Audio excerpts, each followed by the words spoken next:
Nanay Franz, paano pinagkakabalahan? Ngayon po ay nasa Barangay Konte, Saan kayo?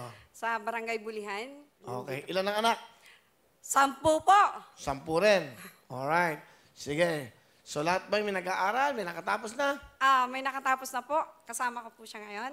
Okay. So kayo anong ginagawa niyo sa barangay? Isa po akong justice, hustisya, at ako po din po may hawak ng bawsi sa amin. Isa kayong justice? Opo. Violence against women and children. Wow, good pala pating Nanay Franz. Welcome po. O sige, pakilala niyo po. Sino kasama niyo? Pinakikilala ko po sa inyo lahat ang aking nag-iisang sweet lover, June. Hello, Ayun. Paring Will. Magandang hapon po. Pero bago natin yun, eto, ang ganda ng picture niyo. Ang ganda tingnan. Isang pamilya, oh. Wow. Ilan sila? 10 lahat? 10 po. 10. Ayan na. Naku, ang puti ng buhok niyo dati, hindi ba kayo yan? Opo. Sino yan? Yung mama ko po. Yung Mama. kinasal po yung anak ko. As in kinasal, yung may hawak ng... Yan po. Pang-apat po yan. Sino yung papangasawa niya? Nasa likod? Yan sa likod na naka-black. Mukhang mababait, no? Ikaw, ano mga wide mo nga? Pakisuko makita yung buong pamilya. Okay. Basta kayo ang pamilya, anong apelyido? Dalo family. Dalo. Opo. Okay, palapakan natin ang pamilya, Dalo. Okay, thank you. Sige, anong gusto sabihin kay nanay? Bago sa lahat, ako'y nagpapasalamat sa iyo na binigyan mo ako ng 10 anak. Kahit medyo mahirap lang tayo, pero bago niyan,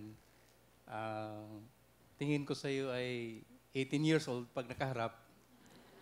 Pag nakatalikod, 20 years old. Wow.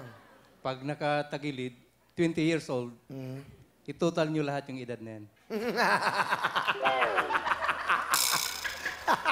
Ang bait na asawa nito. Okay. Ang edad ng misis ko po ay 58 years old. Galing 58. Galing, tama. Ano gusto niyo pang sabihin, tay?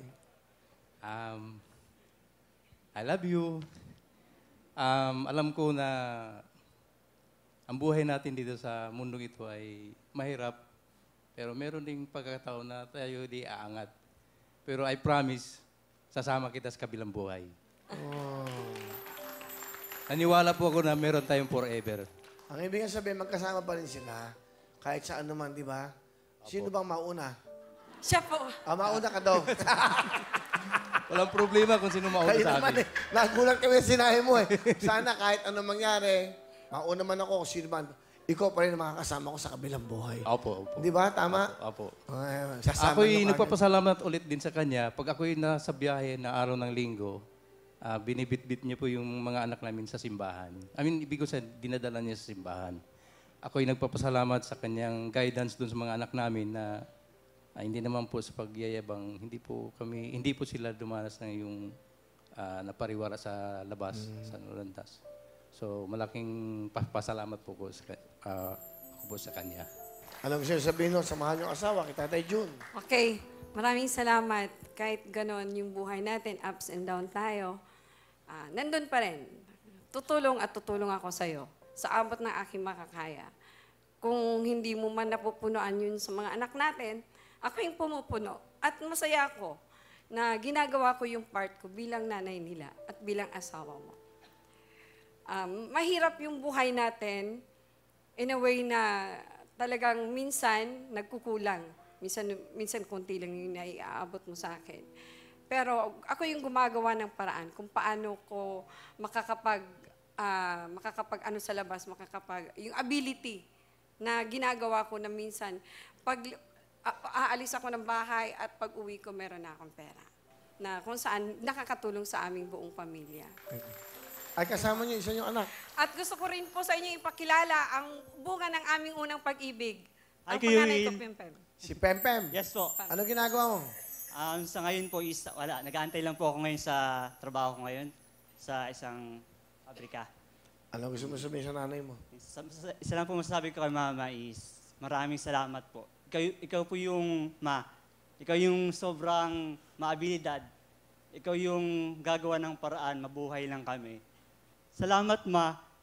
Kasi hindi ka nagsawa sa amin kahit umaga-umaga, Sunday, Armalite yung bunganga mo. Pero masaya ako kasi dahil doon yung yung inspired, yung pagpupursige mo sa amin mapalaki, nandoon, kayong dalawa po ni Papa Ma. Salamat po. Sa mga anak niya, Nay. Okay, maraming salamat din sa inyo dahil kayong mga anak ko, nakikinig kayo lahat sa akin. Sabi nga ni Papa nyo, kapag nagsalita ako, yun ay may katotohanan. Ang isang magulang na nagbibigay parati sa anak ng habilin, ibig sabihin, ayaw naming mapariwara kayo. Gusto namin mapaayos yung buhay nyo. At yun din po, Will, yung aking pasasalamat. Dahil dyan sa 10 kong anak na yan, wala sa kanilang nagkaroon ng bisyo.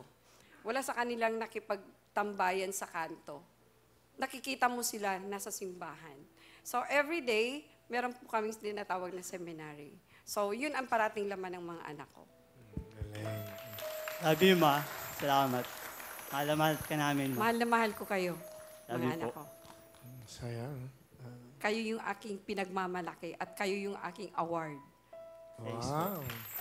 Thank you, Tatay Jun, ha. Pem, salamat, ha. Congratulations sa pamilya. You will.